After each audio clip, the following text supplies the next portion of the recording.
Halo teman-teman semuanya.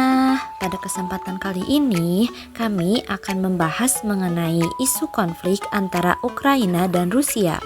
Kira-kira teman-teman udah pada tahu belum ya? Kalau belum, yuk kita sama-sama simak dan belajar bareng mengenai isu konflik Ukraina dan Rusia. Latar belakang konflik Ukraina-Rusia. Konflik antara Ukraina dan Rusia berawal dari ketegangan sejarah yang kompleks, terutama setelah runtuhnya Uni Soviet. Pada tahun 2014, Rusia mengambil wilayah Crimea, yang sebelumnya merupakan bagian dari Ukraina. Tindakan ini dianggap ilegal oleh banyak negara di dunia dan menjadi pemicu konflik besar. Ukraina sendiri ingin menjalin kerjasama yang lebih erat dengan Uni Eropa dan NATO. Sedangkan Rusia merasa langkah ini mengancam pengaruhnya di kawasan. Sejak itu, konflik bersenjata terus berlangsung di wilayah timur Ukraina, khususnya di Donbas, yang menjadi markas kelompok separatis pro-Rusia. Perang ini tidak hanya menjadi masalah dua negara, tetapi berubah menjadi isu global yang memengaruhi hubungan internasional. Negara-negara barat seperti Amerika Serikat, Inggris, dan anggota Uni Eropa memberikan dukungan besar kepada Ukraina dalam bentuk senjata, bantuan ekonomi, dan sanksi terhadap Rusia. Di sisi lain, Rusia mendapat dukungan terbatas dari negara-negara seperti Cina, Iran, dan Korea Utara. Lembaga internasional seperti PBB, NATO, dan Uni Eropa ikut terlibat dalam diplomasi dan upaya penyelesaian konflik. Ini menunjukkan bahwa konflik satu negara bisa mengubah peta geopolitik dunia. Konflik ini berdampak langsung pada stabilitas global.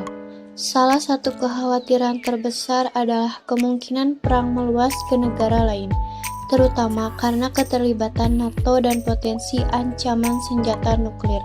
Selain itu, banyak negara mengalami krisis energi dan pangan karena terganggunya pasokan dari Ukraina dan Rusia, dua negara penghasil utama gandum dan gas alam.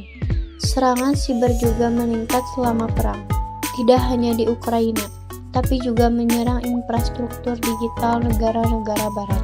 Semua ini membuat dunia semakin waspada terhadap resiko keamanan baru di era modern. Dampak pada ekonomi Ukraina. Perekonomian Ukraina mengalami guncangan besar akibat konflik ini.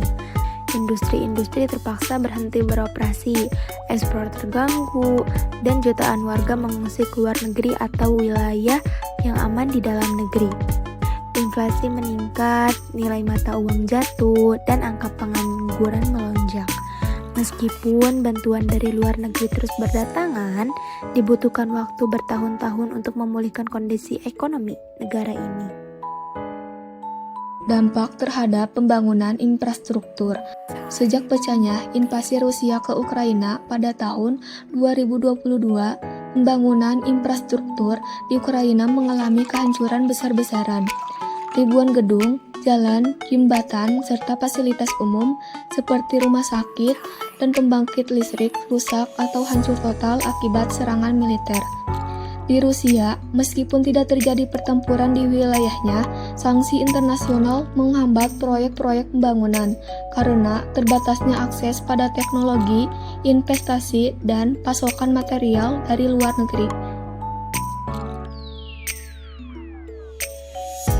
Di Ukraina, jutaan pelajar kehilangan akses pendidikan karena sekolah hancur atau dijadikan tempat pengungsian. Proses belajar dialihkan secara daring, namun banyak daerah yang tidak memiliki akses internet yang stabil. Para guru pun banyak yang mengungsi atau bergabung dengan pasukan pertahanan.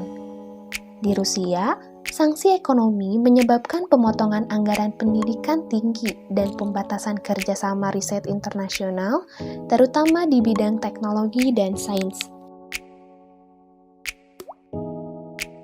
Konflik ini memicu krisis kemanusiaan besar. Jutaan warga Ukraina mengungsi ke luar negeri kehilangan keluarga dan hidup dalam ketidakpastian. Di wilayah pendudukan, muncul laporan pelanggaran HAM termasuk penahanan sewenang-wenang dan penyiksaan. Di Rusia sendiri, kebebasan berpendapat semakin ditekan wartawan, aktivis, dan warga yang menentang perang menghadapi represi keras dari pemerintah. Jadi, kesimpulan yang bisa kita dapatkan dari konflik Ukraina dan Rusia bahwasanya konflik ini menjadi cermin rapuhnya tatanan dunia dan pentingnya diplomasi dalam menjaga perdamaian.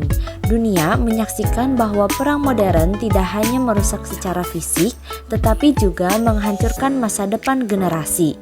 Harapannya semoga komunitas internasional mampu memperkuat peran lembaga-lembaga global untuk mendorong perdamaian dan rekonstruksi pasca konflik, serta memastikan pelindungan hak asasi manusia di tengah ketegangan geopolitik.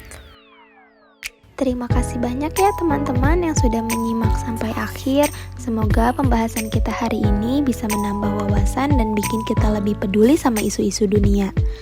Sampai ketemu di pembahasan selanjutnya.